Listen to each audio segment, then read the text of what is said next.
বিশ্বজুড়ে অপতথ্যের ছড়াছড়ি, পাশাপাশি চলছে গভীর রাজনৈতিক মেরুকরণ। এমন অবস্থায় গণমাধ্যমই পারে সঠিক তথ্য তুলে ধরার পাশাপাশি বিশ্ববাসীকে সচেতন করতে।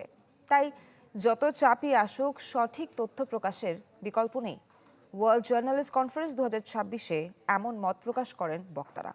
দক্ষিণ কোরিয়ার আয়োজনে যেখানে অংশ নিয়েছেন 30 দেশের 52 সাংবাদিক। বিস্তারিত জানাচ্ছেন মোর্শেদ হাসিব। ইউরোপ থেকে আমেরিকা, পূর্ব থেকে পশ্চিম, উত্তর থেকে দক্ষিণ, বিশ্বজুড়ে ছড়াছড়ি অপতথ্যের। পরিস্থিতি থেকে উত্তরণের উপায় নিয়ে অনেকদিন ধরেই কাজ করছেন জার্নালিস্ট অ্যাসোসিয়েশন অফ কোরিয়া। তাদের সহযোগিতা দিচ্ছে দক্ষিণ কোরিয়ার সরকার। 6 দিনের আন্তর্জাতিক সেমিনারে এবার সেশনের থিম গণতন্ত্র ও সাংবাদিকতা এক সন্ধিক্ষণে, সংকটে গণমাধ্যমের ভূমিকা। যেখানে বক্তারা তুলে ধরেন নিজ দেশের অভিজ্ঞতা, সমালোচনা করেন প্রথম সারির বিষয় নেতাদের। তারা বলেন, গেল এক দশকে সাংবাদিকতায় চ্যালেঞ্জ তৈরি করেছে কৃত্রিম বুদ্ধিমত্তা। গেল 10 বছরে গণমাধ্যমের জন্য বড় চ্যালেঞ্জ তৈরি করেছে এআই। আমরা চাই বা না চাই, এটাই সত্য। সাংবাদিকতা কোনো আরামদায়ক পেশা নয়।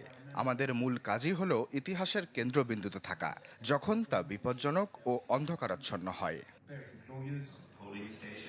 সেমিনারের প্রধান অতিথির বক্তব্যে দেশটির প্রেসিডেন্টের মুখপাত্র জানান, তারা চান গঠনমূলক সমালোচনা হোক সরকারের, যাতে আরো সমৃদ্ধ করা যায় নিজেদেরকে। সাবেক সাংবাদিক হিসেবে আমরা সব সময় চাই গণমাধ্যম সব সময় সরকার সহ সংশ্লিষ্ট সবার সমালোচনা করুক। দক্ষিণ কোরিয়া পার্লামেন্টের স্পিকার ওয়াও অন সিন বলেন, বিশ্বজুড়ে অপতথ্য এবং রাজনৈতিক মেরুকরণের সময়ে আরো বেড়ে গেছে গণমাধ্যমের দায়িত্ব।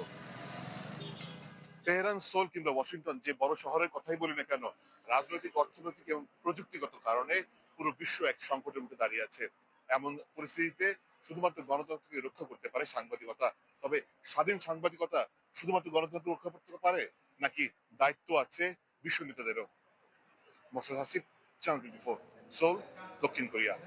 নগদ নিয়ে এলো হার না মানা হার অফার।